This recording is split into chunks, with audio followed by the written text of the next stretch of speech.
Do leta 1922 sta celotni Irski otok in Velika Britanija spadali pod skupno Združeno kraljestvo. Leta 1922 pa se je Irski otok razdelil na dve državi, na samostojno Republiko Irsko in na Severno Irsko, ki je ostala pod Združenim kraljestvom.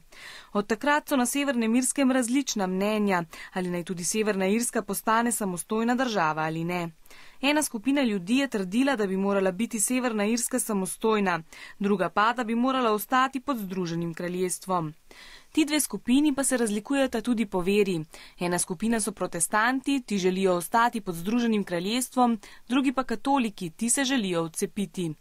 Prav zaradi tega se ves čas prepirajo.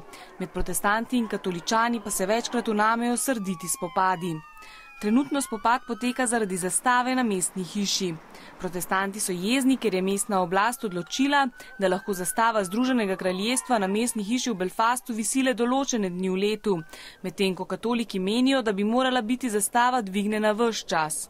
Torej vzrok spopadov med protestanti in katoliki je v tem, ker se ne strinjajo, ali naj bo Severna Irska samostojna država ali ne.